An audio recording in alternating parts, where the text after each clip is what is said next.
It is set to be, look at it there, one of the biggest events of this century. Virgin Galactic's maiden flight into space. That's right, you get to float around.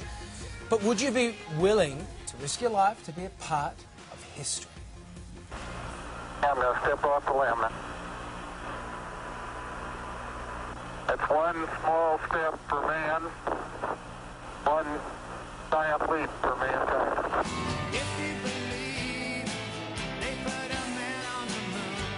Since the dawn of the space age, only 547 humans have travelled above the Earth's atmosphere and into the beyond. But that number could soon be about to skyrocket, at least if Sir Richard Branson has his way. Oh, that's pretty. The Virgin entrepreneur has poured millions of dollars into his dream of building the first commercial space flight that will take tourists like you and I into orbit. Isn't that the sexiest spaceship ever? But the project has suffered some significant setbacks, including the death of a pilot during a test flight last October. Now the Virgin team insists things are back on track, and for the 700 people who have already bought their ticket, the anticipation is building. Out of this world, it looks, doesn't it? Well, Matthew Upchurch runs Virtuoso, a travel agent in the United States as well as here in Australia, with the exclusive rights to sell tickets into space. He holds a golden ticket of his own, and I'm very pleased to say he joins us now. Matthew, good morning. It's a pleasure to be here. Tell us, how did this all come about? Well, you know, Richard, when Richard started this project, I mean, he was saying, when we were kids and we watched that footage about the people on the moon, we all thought we were going to be we all thought we were going to be in the moon ourselves in no time flat. And here we are a whole generation later, and Richard said, we've got to do something about this.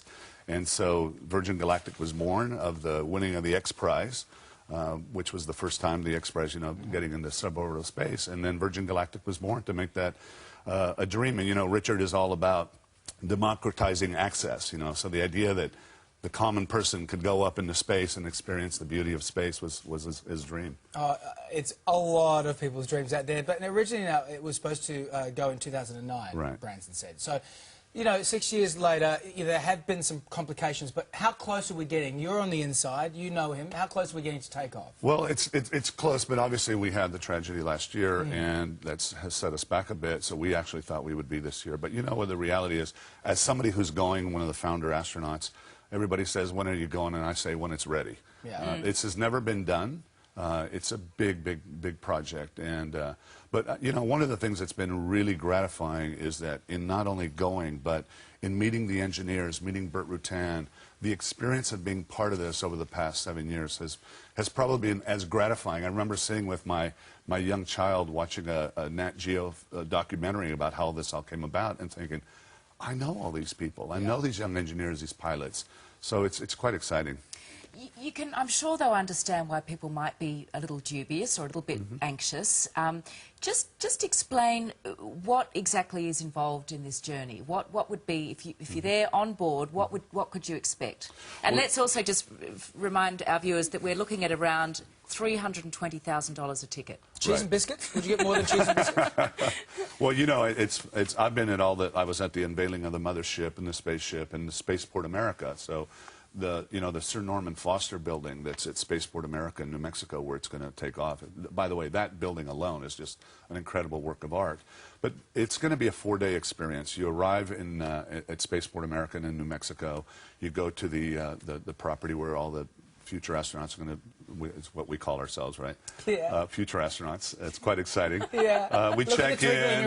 We check in. Little voice back. And by the way, and what's so fun about this is, if you've ever seen, Virgin knows style, right? Yeah. So I think one of the things that I'm really excited, on day one when you arrive, you get kitted out for your spacesuit. That's going to be a very cool spacesuit. And then the next day you go out to Spaceport America and you start going through some of the medical stuff and some of the training, and you meet everybody. We go through a lot of that stuff, and then the next day we do a dress rehearsal. We do microgravity training, and then day 4 will be, then we do a full dress rehearsal. Then day 4 will be the day where we take off very early in the morning, and it's a suborbital. It's suborbital, which basically means it's about a 4-hour flight or so. Around the planet? No, it's suborbital, but basically it just means it's a parabola. Okay. Right? So you just go up. which is why it's in New Mexico, and it's about 4 hours. The mothership takes you up to 55,000 feet. I'm still trying to figure out what is going to be the most exciting part of this, right? So the mothership takes you out, and by the way, that's what makes this design so much safer than any other design when Burt Rutan developed this, because you have basically this amazing mothership that takes the spaceship and takes off like a normal aircraft, and then takes it up to 55,000 feet. Then what happens is they uncouple the spacecraft. The mothership pulls off. You're dropping probably a couple thousand feet. They ignite the rocket engine. Then you go from 54,000 feet to 365,000 feet in 90 seconds. Then you press play. Which is hear Rocket Man, and it's on. I've heard that song so many times. Oh my God! But you know what? It's 2.5 times the speed of sound. Then the rocket turns off, and all of a sudden we will experience something that's never been experienced in space, which is complete silence. Because everybody who's been to space so far has to be in spacecrafts that have all this life support and all these different things. Then you unbuckle your seat. You have about 4 minutes of weightlessness. And by the way, people say, 4 minutes? I've done the zero-G airplane, right, where you get about 25 seconds. Until you've done 25 seconds of weightlessness where you're running around and chasing M&Ms, right, you just don't understand how incredible 4 minutes of weightlessness is to be. Then you're looking out the window at Earth. Then you get back in your seat, and then comes the re-entry. And, you know, that's the famous part of the feathered wings. I've seen Gravity. I know how it works. It's sort of like a badminton shuttlecock, right? Wow. Where no matter how hard you throw it, it always rights itself and slows down. The seats are then go down so that the G-forces of re-entry, which is one of the toughest part of the G-forces, right? And it only lasts for about 30 seconds. But we're put in the most comfortable position. Then you glide, and then you're back down to Spaceport America, and then we have the biggest party you've ever seen. And that whole experience takes how long? About 4 hours. 4 hours. Matthew, we need to talk more about this because I have a lot of Virgin points. There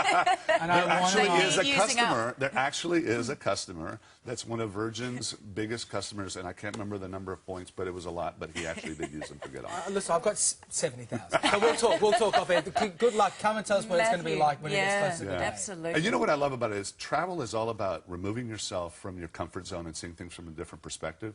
That's why I'm doing it. I'm not a thrill seeker.